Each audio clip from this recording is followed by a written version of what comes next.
그래서 좀 궁금하신 점들이 좀 있을 것 같은데요. 그래서 참 좋은 치료제인데, 근데 사실 또 우리가 또 치료 비용을 생각을 안 할 수가 없잖아요. 윤상현 교수님, 이게 얼마나 들어요? 음, 킴리아는 우선은 채집에서부터 투약을 하시고 나서 부작용 관리까지 다 본다라고 하면 1,000만 원에서 1,200만 원 정도 보험가가 됩니다. 이게 2021년 4월 전에는 약가만 거의 4억에 육박했지만 현재는 이게 다 보험 적용이 되기 때문에 2번 이상 재발해서 3차 치료제로 할 게 없다. 근데 나는 이제 킴리아는 해보고 싶다라고 하신다면 1,000만 원에 1,200만 원 부작용이 생긴다면 플러스 알파가 있긴 하지만 아마 그 정도 선이 될 것 같습니다.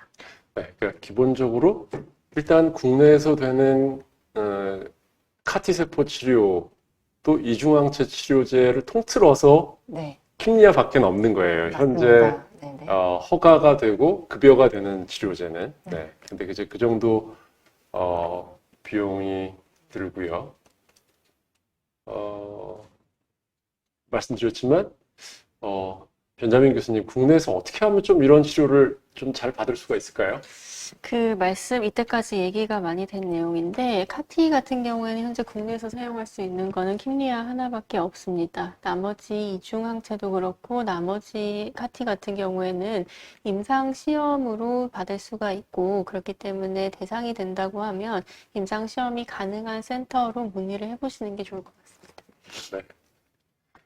네. 참고로 카티 세포는 뭐 미국에서도 보통 적어도 한 40만 불 정도 이상 거의 50만 불에 육박하는 치료들이 있어서 뭐 5억, 6억 정도니까 사실 굉장히 천문학적인 치료 비용이 드는 치료이고요.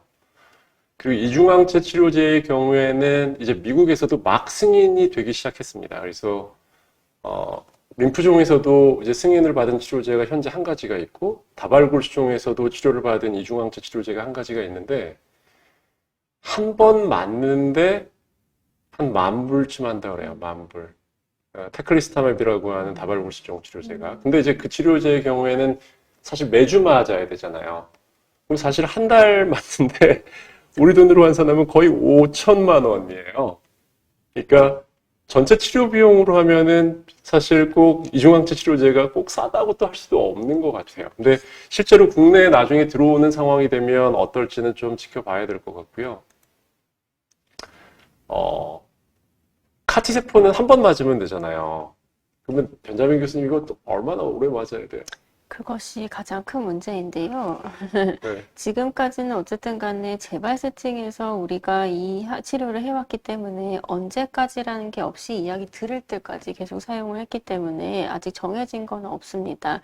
근데 이런 약들이 우리가 임상시험을 할 때 재발 세팅에서 진행을 해서 좋다고 하면 앞단으로 계속 옮겨오고 있고 그렇기 때문에 앞단에 조금 더 빠르게 들어간다고 하면 좋은 약을 먼저 쓰는 거기 때문에 일정 기간만 사용을 해도 괜찮지 않을까라고 생각을 해서 그런 세팅으로 임상시험들을 진행을 하고 있기 때문에 아직까지는 데이터를 조금 기다려봐야 될 것 같습니다. 네, 네. 그래서 말씀 주신 것처럼, 근데 많은 임상시험들이 사실 이제 굉장히 치료가 어려운 환자분들이 지금 치료를 받는 상황이어서 병이 나빠지는 것에 대한 걱정이 제일 크니까 일단은 약의 효과가 유지가 되는 동안은 계속 좀 받는 게 일반적으로는 권고가 되기는 하는데 그러나 편의성 또 경제성 또 사실 오래 쓰면서 부작용을 겪는 부분도 있어서 이제 그런 좀 줄이려는 그런 생각들을 좀 하고 있는 상황이죠.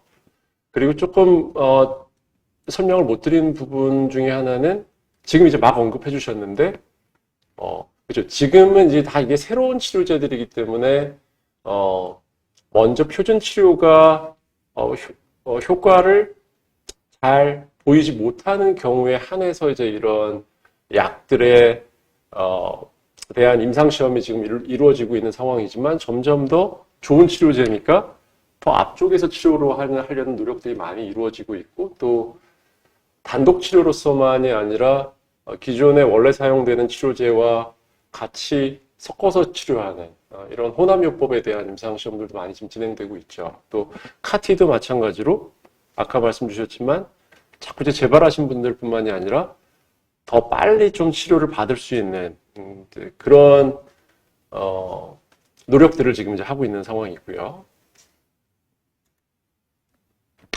네. 그래서 그럼 이제 어느 게 더 좋으냐? 굉장히 어려운 질문이고,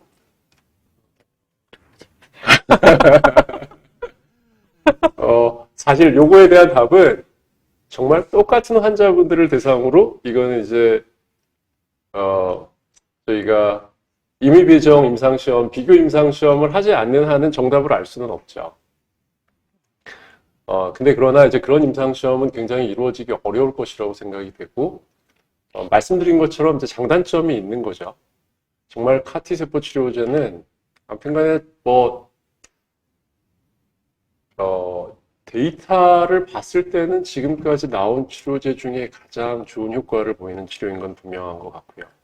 근데 그러나 말씀드린 몇 가지 고려해야 될 점들, 한계점들이 있는 것도 사실이고, 그런 한계점들의 상당 부분을 이중항체가 또 극복할 수 있는 건 사실이지만, 정말 CAR-T만큼의 좋은 치료 성적을 얻을 수 있을 것이냐는 거는 굉장히 기대감은 높은데 아직 거기에 대한 확인은 조금 더 필요한 상황이라고 할 수 있을 것 같아요. 근데 거두절미하고 분명히 둘 다 좋은 치료제죠, 그죠? 네.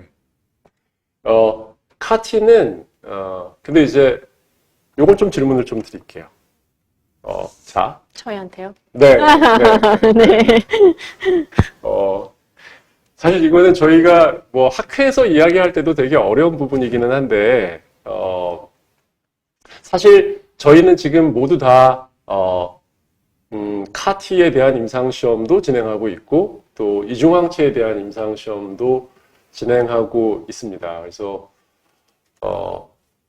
환우분들이 오시면, 어느 경우에는 사실 어느 분에게 어느 거를 더 권해야 될지를 고민하게 되는 경우들도 사실 저희들도 있어요. 네. 그래서 거듭 말씀드리지만 정답이 없습니다. 정답이 없는데, 윤상훈 교수님은 어느 분은 CAR-T 임상시험 참여를 권해드리고, 어느 분은 이중항체 임상시험 참여를 권해드리세요? 저는 실은 환자분이 와서 두 가지 옵션이 있을 때 임상시험 센터에 물어봅니다. 왜냐면 이제 대부분 바이스페시픽 안티바디 같은 이중항체는 조건이 되게 까다롭기 때문에 그 조건을 맞출 수 있는 사람이 대개는 생각보다 많지 않거든요. 그래서 우선 환자분이 오시면 이렇게 대충 스크리닝해서 이게 이게 기능 평가에서 문제가 없다. 그럼 임상시험 센터에서 이제 그 중에 들어갈 만한 연구를 과르고 그래도 없다. 근데 이제 내려왔는데 환자분이 CAR-T는 할 수 있는 정도로 한 2-3달 정도 기다릴 수 있는 역량과 힘을 가지고 있다. 그러면 CAR-T로 가고 그렇지 못하다. 그럼 다시 한번 이제 다른 치료제를 옵션을 해서요. 그래서 저는 이제 환자분이 재발이나 이제 불응해서 왔을 때 가장 먼저는 임상시험 센터와 상의, 그 다음에 CAR-T가 가능한가? 불가능하다면 어떤 상황을 하는 게 낫겠는가라는 이제 순서로 생각을 해서 저는 환자분의 셀렉션을 이제 이렇게 그렇게 하고 있습니다. 현재로서는 뭐 시장에 나와 있는 약이 CAR-T밖에 없기 때문에 에브리바디가 아니라 소수의 환자한테 열려있는 임상연구도 실은 아직은 제한적이라서요. 네, 저는 그렇습니다. 네, 뭐 정답이 없는 문제이기 때문에요. 벤자민 교수님은 어떻게 생각하세요? 저는 다른 것보다도 저희가 어떤 치료를 권고를 할 때 엄청나게 많이 고민을 하고 100이면 100 다 케이스가 다르기 때문에 맞춤 치료를 어쨌든 생각을 열심히 해가지고 가장 좋다고 생각하는 거를 권고를 드린다고 첫 번째로 말씀을 드리고 싶고요. 그리고 뭐 당연히 뭐 답이 없는 문제입니다. 말씀하셨던 대로. 근데 림프종과 다발골수종을 우리가 묶어서 얘기를 하는데 두 개 상황이 조금 다릅니다. 그렇기 때문에 어떤 게 뭐 더 좋다기보다도 어떤 상황이, 그러니까 이런 상황이 빚어졌을 때 우리가 많이 고민을 하고 가장 좋을 거라고 생각되는 것을 추천을 드린다라고 그렇게 원론적인 것만 말씀을 드리겠습니다. 네. 근데 정말로 정답이 없거든요. 그래서 저도, 외국의 유명한 대가들을 만나면 꼭 물어봅니다. 저는 이 질문을. 교수님은 어떻게 하세요? 이렇게 물어봅니다. 근데 사실 답은 되게 비슷한데요. 정답이 없음에도 불구하고, 사실 지금 아마 이 동영상을 보시고 계시는 환우분들도 여전히 아마 CAR-T에 대한 관심이 더 많으실 거라고 생각해요. 왜냐하면 너무너무 혁신적인 치료제고 좋은 치료 성적을 받았고, 비교적 그래도 이제는 어느 정도, 저희가, 치료 시작한 이후부터 충분히 추적 관찰이 어느 정도 있는 데이터가 있기 때문에 많이들 선호하실 거라고 생각하는데 사실 의사들도 비슷합니다. 그래서 CAR-T 세포 치료제를 받으실 수 있는 분이라고 생각하면 보통은 CAR-T 세포 치료제를 생각은 다 하는데요. 두 가지 문제가 있습니다. 이제 하나는 아까 말씀드린 대로 생산하는 데까지의 시간이 있기 때문에 병이 빨리 나빠지는 경우에는 사실 CAR-T 세포 치료제를 못 받는 경우도 사실 있을 수 있어요. 그러니까 병이 어느 정도의 속도로 나빠지고 있는 상황인가라는 우리 환자분들의 상태에 대한 고려들을 의사들이 이제 당연히 두 분도 그러실 거라고 생각하고요. 이제 안 할 수가 없고요. 또 하나는 현실적인 문제입니다. CAR-T는 맞춤형 생산을 해야 되는 치료제여서 지금 저희가 CAR-T 생산을 의뢰를 할 수 있는 상황인가? 미국의 공장에 CAR-T를 생산할 수 있는 자리가 있는가가 되게 중요합니다. 그래서 미국의 유수의 암센터조차도 특히 다발골수증 같은 경우에는 실제로 한 달에 한두 분밖에 치료할 수 없을 정도로 지금 이제 생산 시설이 모자라는 상태라고 해요. 그런 여러 가지 현실적인 문제들을 좀 감안해야 되는 면이 있습니다. 그래서 근데 결론은 제가 말씀드린 것처럼 CAR-T도 좋은 치료제고 이중항체도 굉장히 좋은 치료제입니다. 근데 아쉽게도 국내에 킴리아밖에 없는 상황이기 때문에 이외의 상황에서는 어느 치료제라도 참여가 가능하신 임상시험이 있다면 적극 고려해 보시는 게 좋을 것 같아요. 그렇죠. 이제 이것도 어쨌거나 암 치료니까 좀 우리가 주의해야 될 점들도 좀 있을 것 같은데요. 윤상훈 교수님 조금 코멘트 해주실 수 있을까요? 이중항체나 CAR-T 세포 치료제 모두 다 이제 면역 세포 치료제이기 때문에 계속 내 몸에 있는 그 활동성 T세포를 계속 자극하는 일들을 하게 됩니다. 그래서 이제 열이 날 수도 있고요. 이제 앞선 항암 치료 때문에 백혈구가 떨어지기도 하고 빈혈이 생기기도 합니다. 그렇기 때문에 특히나 아까 말씀드린 CD19라고 하는 그 라인에 있는 애들은 이제 항체를 생산해서 나를 지키는 능력을 가지고 있는 애들조차도 개체수를 줄이도록 하는 치료제이기 때문에요. 이게 비전형적인 감염에 되게 취약합니다. 특히 이게 뒤에 붙어있는 코로나도 마찬가지고요. 듣도 보도 못한 바이러스에 대한 감염에 굉장히 취약하기 때문에 개인 위생이 되게 중요하고 어느 정도 시기가 지나고 난 다음에는 이제 백혈구가 이제 올라오고 나서 백신을 맞는 것도 저희는 공고를 드립니다. 그리고 CAR-T 세포 치료제를 받은 경우에는 이게 면역세포다 보니까 면역을 억제하는 치료를 하면 이제 그 효과가 떨어진다는 이야기가 조금 있습니다. 그래서 CAR-T 세포 치료제를 받고 나서 뭔가 불가역적인 문제 때문에 이제 스테로이드 치료를 받게 된다면 그 치료제의 효과를 떨어뜨릴 수 있는 역할을 하고 있기 때문에 이 치료 약제는 이제 담당 교수님과 확인하시고 치료 받으시는 게 이제 필요할 것 같습니다. 가장 중요한 거는 위생이고요. 두 번째는 병원에 자주 오시는 게 제일 좋습니다. 네. 네. 근데 정말 안타깝게도 이런 치료제도 듣는 게 아니어서. 네. 그럼 그 다음엔 어떻게 하는가? 또 이런 질문들이 있으실 것 같아요. 근데 이제 둘 다 표적 면역 치료제이기 때문에 이제 한 가지 좀 희망이 있는 거는 또 새로운 표적에 대한 뭐 비슷한 약들이 또 있다는 게 굉장히 희망 중에 하나죠. 변자민 교수님 강의해 주신 내용 중에 사실은 일부 포함이 돼 있었어요. 제 환자분의 사례를 보여드리면 처음에 이중항체 CD20이라는 표적에 대한 이중항체 치료를 해서 병이 없어졌는데 다시 병이 이렇게 생겼었습니다. 근데 다른 표적에 대한 이중항체에 대한 임상시험에 참여하신 다음에 이런 제가 화살표를 표시해 놓은 부분들이 다 없어진 걸 볼 수 있습니다. 그래서 오른쪽은 정상입니다. 이렇게 관해를 다 얻은 경우죠.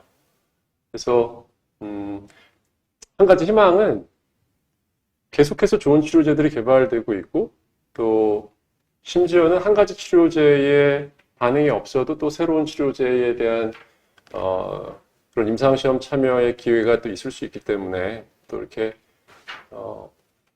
환우분들께서 희망을 잃지 않으셨으면 좋겠다는 말씀을 드리고 싶습니다.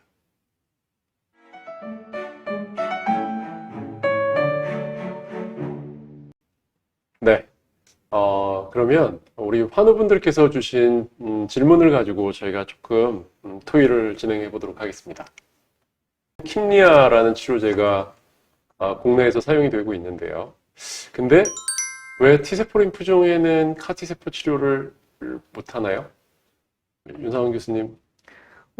우선은 가장 큰 이유는 개발이 좀 어렵습니다. 이게 B세포라고 하는 애들은 이게 단계마다 자기 위치에서 발현하는 옷 색깔이 굉장히 분명하고 뚜렷하게 되어 있는데 T세포는 시작에 생산 처음에 아기 때부터 예를 들어 중고등학교 때까지 비슷한 색깔의 옷 색깔을 계속 이제 가능하거든요. 아예 빨주노초 파남보로 옷 색깔이 확 다르다면 구분해서 어려울 건 아닌데 진한 노란색, 약간 노란색, 개나리색, 뭐 베이지색 뭐 이런 식으로 애들이 색깔을 가지고 있기 때문에 그 단계에서 이제 발달된 그 애들뿐만 아니라 앞에서부터 끝까지 중고등학교에서부터 대학교까지 있는 애들을 모두 카티세포 치료제가 적용이 되기 때문에 세포가 전체적으로 다 다운그레이드가 되게 됩니다. 그럼 무슨 문제가 생기냐면 내가 원하는 거는 암세포만 죽이기를 원하는 건데요.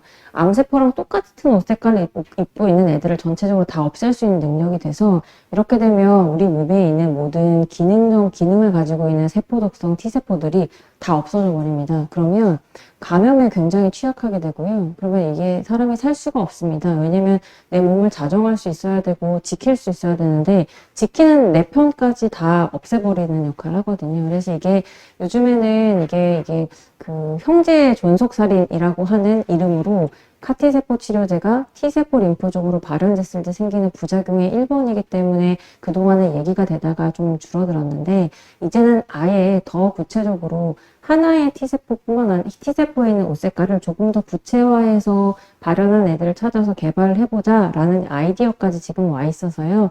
아직 이거는 이제 뭐 연구 단계에 있기 때문에 아직 수면 위로 떠오르지는 않았고요. 그런 이유들 때문에 카티세포 치료제가 T세포 림프종에서 개발하는 그런 큰 장애가 있다는 거는 아직까지 남아있는 큰 제한점이기는 합니다. 근데 많은 사람들이 환우분이 주신 문제처럼 T세포 림프종의 치료제가 필요하다는 거에 다 동의하고 있고요.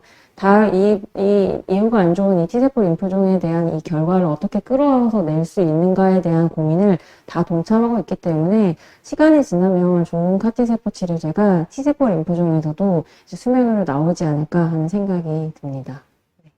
제가 조금만 더 보충 설명을 드리면 두 가지 문제가 있는데요. 그러니까 T세포 림프종에 대한 카티세포 개발은 말씀 주신 형제 동족 살해? 종속살인. 네. 존속살인. 네, 되게 어려운데 그러니까 카티세포도 T세포거든요. 근데 T세포 림프종도 T세포거든요.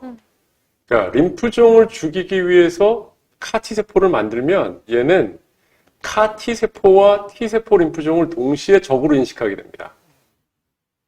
그래서 서로 카티세포가 서로 잡아먹어요. 그래서 만들기가 어려운 면이 한 가지는 있습니다. 또 하나의 문제는 T세포는 우리 몸의 면역에서 굉장히 중요하기 때문에 카티세포가 T세포 림프종도 죽이지만 정상 T세포도 없애버립니다. 그래서 우리 몸이 무장 해제가 되는 문제가 있어요.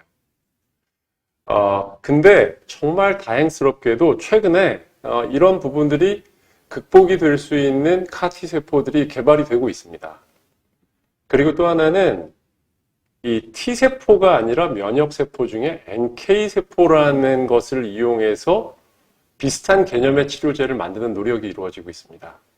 이제 그렇게 되면 동족살인이라는 게 없기 때문에 NK세포 치료제가 T세포 림프종에서 좋은 치료 성적을 보일 수도 있지 않을까 이런 기대감이 있고 아마도 이제 곧 임상시험이 시행될 것으로 예상하고 있습니다.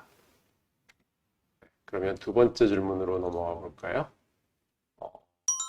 이게 아마 킴리아 치료이거나 B세포 림프종에 대한 임상시험 참여하셨을 것이라고 생각되고 어쨌거나 카티세포 치료를 받으셨는데 되게 부작용 때문에 고생하셨나 봐요. 괜찮은 건가요? 이미 투약은 받으신 것 같고요. 이 증상은 거의 70, 80% 환자분들한테 다 나타납니다. 이게 아까 이제 변자민 교수님 이야기에서 나온 이야기인데요. 사이토카인 방출 증후군이라 그래서 암세포를 T세포가 공격하는 과정에서 나오는 이제 분비물들이 사이토카인이고요. 그 사이토카인이 일반적으로 내가 몸살이 있거나 감기가 있을 때도 나를 지켜줘서 주변의 면역세포를 독려하는 그런 기능을 하는데, 이 카티세포 치료제가 암세포를 죽이면서 주변에 나를 도와줘 하는 신호를 계속 보내는 되게 좋은 사인입니다. 다만 이게 내가 어느 정도 컨트롤할 수 있다의 정도와 내가 컨트롤할 수 없다의 정도가 있는데요. 기간은 일주일에서 열흘 이내에 종결이 됩니다. 근데 이제 일주일에서 열흘 이내에 환자분이 타이레놀이나 이런 거 먹으면서 내가 컨트롤할 수 있다. 그렇다면 그냥 대부분 쉽게 끝나고요. 그 다음 단계로 이제 우리가 쓰는 토실리즈마브나 스테로이드처럼 이런 고열이나 오한이나 두통을 해결할 수 있는 약까지 쓰게 되는 문제가 이제 1주에서 2주 이내에 생기기 때문에 이런 급성기 부작용을 관리하기 위해서 카티세포를 투약하고 열흘까지, 길게는 14일까지 병원에 입원하시도록 이제 권고를 드립니다. 제가 볼 때는 이미 투약을 하신 것 같고요. 대부분 나타날 수 있는 반응이고, 치료는 이미 지속되고 있습니다. 카티가 알아서 일하고 있거든요. 일하고 있는 게 이렇게 잘하고 있다고 독려를 해주시면 걔들도 힘나서 아마 더 잘 일할 것 같습니다. 괜찮은 부작용이고, 어느 정도 병원에 계시면 모두 다 관리가 가능하기 때문에 크게 걱정하시지 않으셔도 되는 부분입니다. 그러니까 카티세포를 열심히 응원해야 되는 상황이군요. 맞습니다, 교수님. 네. 의료진들이 이제 이런 부작용을 잘 알고 있기 때문에 좀 고생스럽기는 할 수도 있습니다. 네. 그러나 대부분의 경우는 저희가 잘 조절할 수 있는 경우이고요. 그 다음에 임상시험 참여를 권유를 받으셨는데요. 사실 이거는 좀 어떻게 보면 되게 럭셔리한 경우죠. 네. 이것도 할 수 있고 저것도 할 수 있는 경우라면, 그렇죠. 이런 것이 이제 저희가 앞으로 더 많이 해야 될 고민이긴 한 것 같고, 조금 우리가 이야기는 나누었는데, 변자민 교수님 한 번만 더 요약해 주실 수 있으실까요? 네, 일단은 림프종 같은 경우에는요, 카티세포 치료가 먼저 나오고, 그 다음에 이중항체 치료들이 나오기 시작했기 때문에, 이중항체 치료 반응이 조금 안 좋아 보일 수밖에 없는 게, 카티를 하고 나서 들어온 환자들이 많이 이제 그 임상시험에 참여가 돼 있었거든요. 그렇기 때문에 이렇게 헤드 투 헤드로 비교를 했을 때, 카티가 뭔가 조금 더 팬시해 보이고 좋아 보이고, 이중항체라는 거, 우리가 이때까지 써오던 건데, 조금 약간 그런가, 이런 느낌을 가지실 수는 있는데, 절대 그렇지 않습니다. 그렇기 때문에, 일단은 그거는 확실히 하고 넘어가야 될 것 같고요. 아까도 잠깐 언급이 됐던 내용인데, 암 진행세포가 빠르다고 하면은, 카티라는 거는 만들어지는데, 빨라도 2주에서 3주, 길면은 6주까지 기다려야 될 수가 있고요. 첫 번째, 안 만들어지는 가능성도 있습니다. 특히나 암의 진행 속도가 빠르다고 하면은 우리가 카티가 만들어지려고 하면 가장 첫 번째 그 단계는 좋은 세포가 일단은 뽑혀야 그걸로 좋은 카티를 만들 수가 있는데, 암 진행 속도가 빠르다고 하면은 골수 침범이나 이런 게 있을 수도 있고요. 그렇다고 하면은 좋은 세포가 뽑히지 않을 가능성도 있고, 그렇다고 하면 카티가 좋은 퀄리티로 만들어지지 않을 가능성도 충분히 고려를 해야 됩니다. 그렇기 때문에 카티가 안 된다고 해서 실망을 할 것도 아니고, 이중항체 치료의 옵션이 있다고 하면은, 치료가 빨리 진행이 된다고 하면은 지금 당장 쓸 수 있는 거를 쓰는 것도 나쁘지 않은 방법입니다. 아마 이거에 연달아서 또 질문이 들어올 것 같기는 한데, 그러면 하나를 하고 다른 걸 못하냐? 그렇지 않거든요. 순서는 상관이 없습니다. 어떤 것도 할 수 있기 때문에 일단 지금 할 수 있는 치료를, 빨리 받을 수 있는 치료를 하시는 것을 권고를 드립니다. 혹시 다른 의견 있으실까요? 근데 너무 설명을 잘 해주셔가지고요. 그러니까, 이제 그런 거죠. 이제 사실, 되게 굉장히 진짜 중요한 부분을 지적을 해주신 것 같아요. 그러니까 카티세포 치료제는 결국은 T세포로 만들어지는 유전자 조작을 하는 치료제이기 때문에 근본적으로는 T세포인데, 그러니까 건강한 T세포가 훨씬 더 좋은 효과를 보인다는 것이 잘 알려져 있으니까요. 그러니까 비유를 들자면, 아무리 훌륭한 요리사도 재료가 좋지 않으면 맛있는 음식을 만들기가 이제 어려운 거죠. 그래서 이제 카티세포 치료는 그런 또 좋은 치료지만 그런 한계점이 있고, 이중항체 치료제는 우리 몸에 굉장히 많이 있는 병사들, 네. 이 T세포들을 다 무장을 시켜서 적을 공격하는 거니까 또 이제 그런 장점이 있습니다.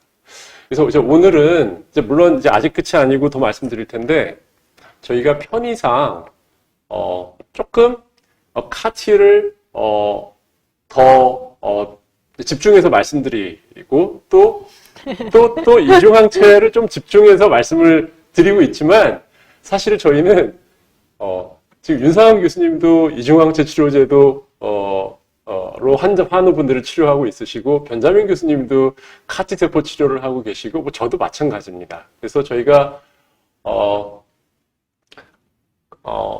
어느 분에게 어떤 치료를 해야 될지는 항상 고민하고 있는데 이게 정답은 있는 건 아니고 상황과 환우분의 상태에 따라서 어떤 경우엔 카티가 조금 더 좋은 경우도 있고 어떤 경우엔 이중항체가 더 좋은 경우도 있어서 뭐 예를 들어서 나는 카티가 좀 어렵다라는 얘기를 들으신다면 사실 이렇게 이중항체 치료라는 옵션이 있다면 절대 실망하실 필요는 없을 것 같아요.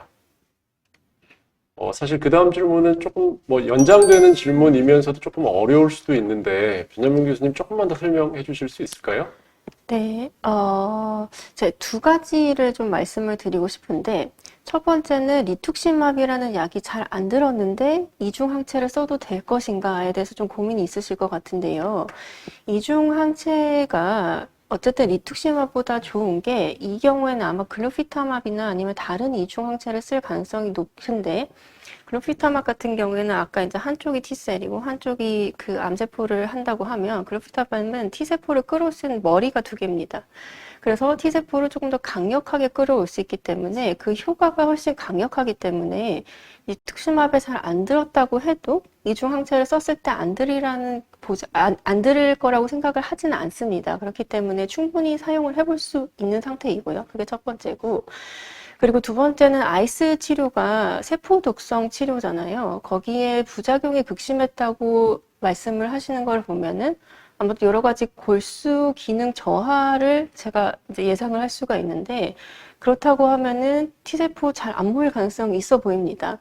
그렇기 때문에 지금 이제 가능한 치료를 하는 게 더 좋을 것 같고 이중항체 치료하고 나서 카티 할 수 있습니다. 이게 무슨 말이냐 하면은 지금 나오고 있는 이중항체 치료들은 아까 그 표적이 두 개가 있거든요. 림프종 같은 경우에는 CD19가 있고 CD20이 있다고 하면은 이중항체 같은 경우에는 CD19, CD20 두 개 다 있습니다. 카티 같은 경우는 거의 대부분 CD19입니다. 이중항체를 CD20을 쓰고 나서 CD19 카티를 할 수도 있는 거고, 거꾸로 할 수도 있는 거고요.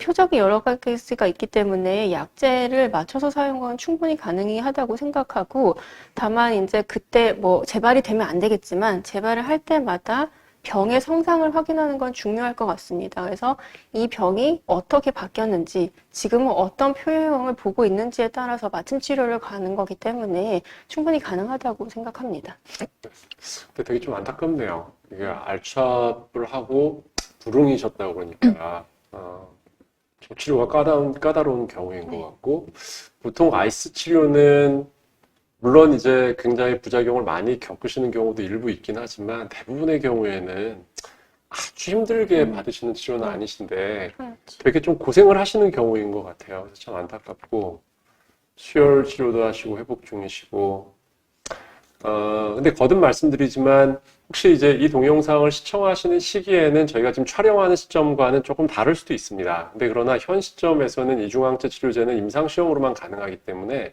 사실은 조혈 기능도 어느 정도 되는 분들만 치료를 받으실 수가 있거든요. 만약에 근데 지금 현재 상황에서 이중항체 치료를 할 수 있는 임상시험 참여가 가능하시다 그러면 당연히 적극적으로 권고해 봐야 되겠죠. 네. 그리고 조금 어렵고 복잡한 이야기이기는 한데 이제 순서를 어떻게 하는 것이 더 좋으냐는 아직은 잘 모릅니다. 잘 모르고 일부 어떤 순서의 경우에는 조금 다른 순서에 비해서 좀 효과가 떨어질 수도 있지 않나 이런 걱정이 되는 일부 데이터가 있기는 하지만 아직은 좀 결론을 내리기는 좀 이른 것 같고요.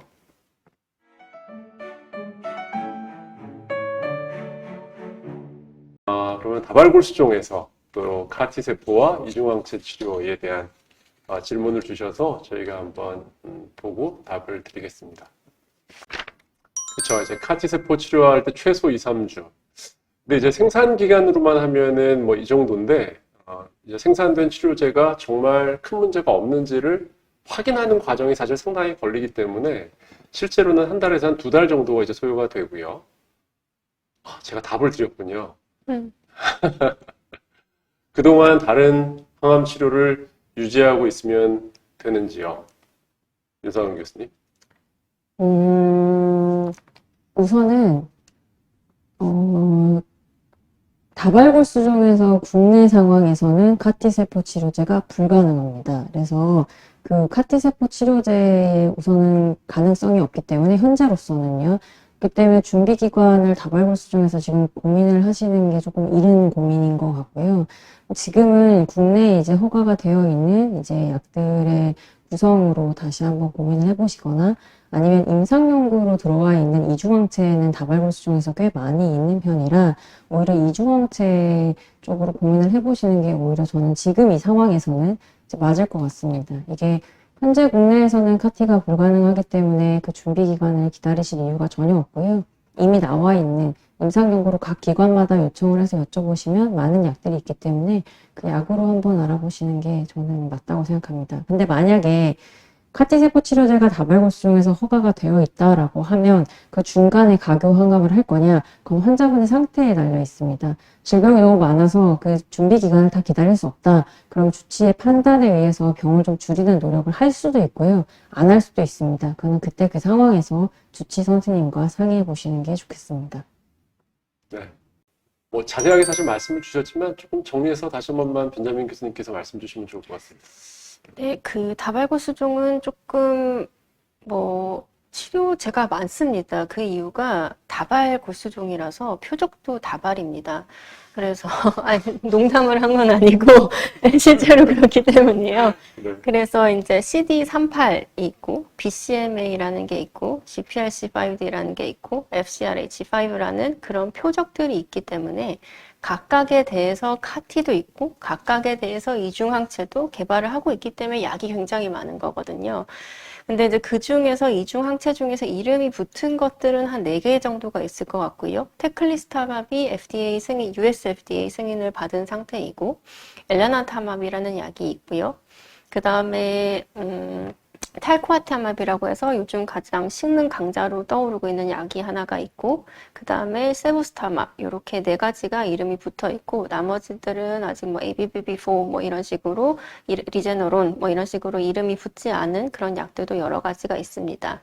연구 중이고요, 당연히. 저희 기관 전부 다 임상 연구로 그런 약들을 받을 수 있는 프로그램들이 있고요. 그렇기 때문에 뭐 대상이 된다고 하면 지금 당장이라도 사용할 수 있다라고 표현을 할 수 있을 것 같고, 실제로 들어오는 거는 언제쯤인지 모르겠으나 여러 제약회사들과 저희가 노력을 열심히 하고 있는 상황이고, 그리고 그 다음 문제는 또 보험이죠. 보험은 열심히 노력해 보겠습니다.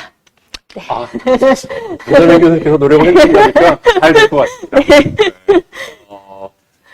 그래서 말씀 주신 대로 굉장히 좋은 치료제들이 개발이 되고 있고, 조금 다행스러웠던 건 최근에 테클리스타맵이라는 신약은 동정적 사용 프로그램으로 일부 환우분들이 실제 도움을 좀 받고 계시는 상황이고요. 미국에서 승인됐으니까 아마도 허가는 국내에도 곧 되지 않을까요? 네.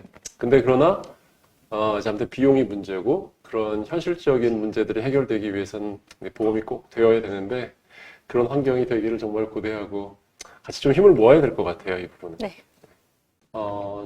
조혈모 세포 이식을 받으셨고 다행히 관해를 얻으셨는데 아마 참여 제안을 받으신 걸 보면 그 다음에 이제 병이 좀 재발을 하신 것 같죠? 레날리도마이드, 관해 상태. 엘라나타맵. 메인테인, 현재 관해 상태라고 하셨네요. 메인테인을 그러네요. 네네네. 유지요법에 대한 질문이군요. 네네. 네. 벤자민 교수님께서 좀 말씀 주실까요? 네. 우리, 이거는 원론적인 얘기이긴 하지만은, 다발골수종 치료 3단계로 진행을 하죠. 만약에 이식이 대상이 가능하다고 하면, 첫 번째 단계는 관해 유도 요법이라고 해가지고, 항암을 4사이클에서 6사이클 정도 진행을 하게 되고, 그래서 M단백이 문제를 일으키는 애들이니까 M단백을 최대한 떨어뜨리는 그런 단계이고, 두 번째 단계는 자가조혈모 세포 이식이라고 해서 내가 내 세포를 모아놨다가 다시 받는, 그래서 완전히 병이 없어질 수 있는 단계가 두 번째 단계이고, 그 다음에 세 번째 단계는 유지요법이라고 해서 재발하지 말라고 2년 또는 일정 기간 동안 약을 먹는 것을 아니면 약을 맞는 것을 얘기를 하게 됩니다. 그래서 그렇게 세 단계 중에서 지금 세 번째 단계를 말씀하시는 것 같은데요. 지금 어쨌든 간에 교과서적으로도 그렇고 우리나라 보험 사정도 그렇고 유지요법을 하는 게 맞습니다. 유지요법 2가지 방법이 있고요. 레날리도마이드랑 보험이 되지 않은 익사도맵이 있는데 그거랑 이제 서로 비교를 하는 임상이라고 제가 이해를 할 수 있을 것 같고요. 엘라나타밤 이중 항체 맞습니다. 그래서 이게 뭐냐면은 자꾸 제가 농담같이 얘기를 하는데 다발골수종이 다발성이기 때문에 여러 가지 문제가 있기 때문에 약을 여러 가지를 쓰는 건데 앞에서 여러 가지 치료를 하고 나서 치료의 그런 메커니즘 액션이라고 부르는 그런 치료 방법이 좀 다른 약을 추가를 하면 이때까지 썼던 약과 조금 다른 약으로 유지요법을 하면 조금 더 효과가 좋지 않겠냐 이런 개념으로 임상시험을 짠 거고요. 지금 우리가 이미 하고 있는 레날리도마이드라는 약이랑 비교해서 이런 약간 조금 신약을 사용해서 유지요법을 하게 되면은 어떤 게 더 좋겠냐를 비교하는 임상입니다. 제가 알고 있는 거로는요. 그래서 여기서 1차로 레날리도마이드를 복용하다가 2차로 엘라나타밤을 주사를 한다는데 그런 건 아닐 거고 이쪽에 들어갈지 이쪽에 갈지 뺑뺑이를 돌려서 이쪽에 속한다고 하면 레날리도마이드를 쭉 먹는 거고 이쪽에 속한다고 하면 엘라나타밥이라고 하는 이중 항체를 그냥 쭉 맞는 거고 그렇게 이해를 하는 게 더 맞을 것 같고요.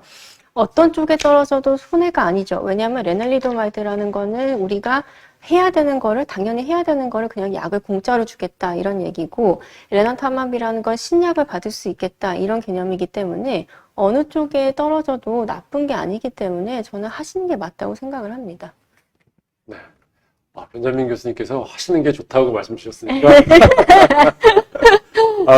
네. 제가 질문을 처음에 잘못 이해했던 것 같아요. 근데 이제, 네, 말씀 주신 내용이 맞는 것 같아요. 아마 1차 레날리도마이드 복용하다가 2차 엘라나타맵은 아닌 것 같고, 관해 상태에서 유지요법에 대한 임상시험 참여를 권유받으셨는데, 그렇죠. 이제 표준 치료는 이제 2023년 현재 기준으로는 레블리미드라고 하는 치료제를 유지하는 게 이제 가장 표준 치료인데 거기에 더 효과가 좋은 엘라나타마입을 주기적으로 같이 더 맞는 것이 더 좋은가를 이제 보려고 하는 임상시험이 이제 국내 지금 현재 몇 개 병원에서 지금 시행이 되고 있고, 그러니까 이론적으로는 굉장히 좋은 치료제이기 때문에 굉장히 좋은 치료제를 아주 모든 치료를 다 한 다음에 하는 것보다는 더 앞쪽에서 하는 게 당연히 효과가 좋을 거라고 사실 저희들은 예상은 그렇게 하죠. 물론 뚜껑을 열어봐야 되겠습니다만. 네.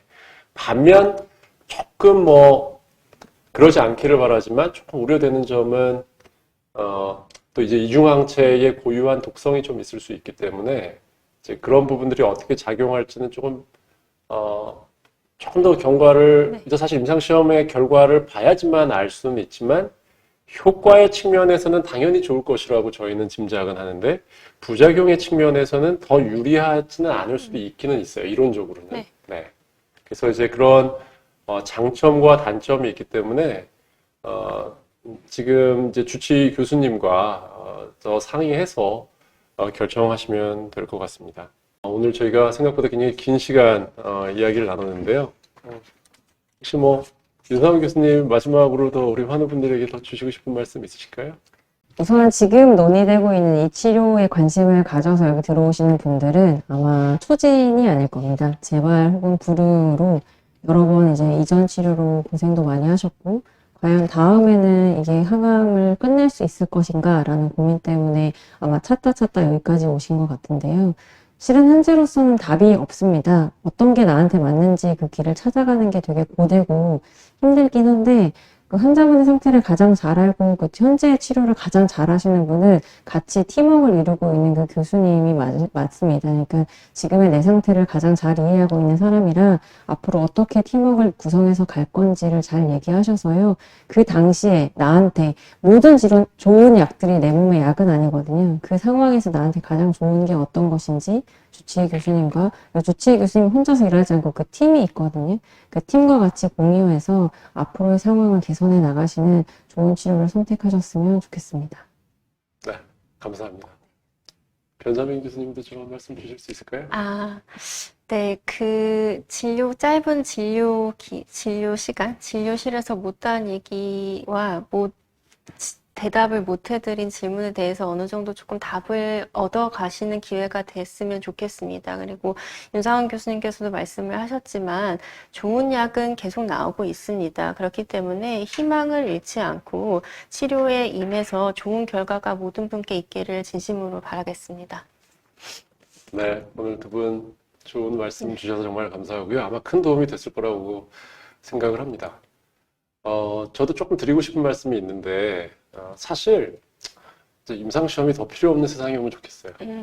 네, 정말 우리 환우분들이 주사 한 번, 약 한 번 먹고 모든 병이 완치가 되는 그런 날이 오면 좋겠는데, 사실 오늘의 치료 현황이 사실 그렇진 않으니까, 하나는, 그러니까 지금 오늘 이야기했지만, 이런 이중항체 치료제는 사실 현재로서는 임상시험에 참여하셔야지만 받을 수 있는 치료제이고요. 카티세포 치료제도 킴리아를 제외하면은 사실 좀 받기가 어려운 상황이잖아요. 그래서 조금 임상시험에 대해서 조금 이제 선입견이 있는 분들이 일부 있으신데 사실 걱정이 되는 거겠죠. 충분히 이해하는데.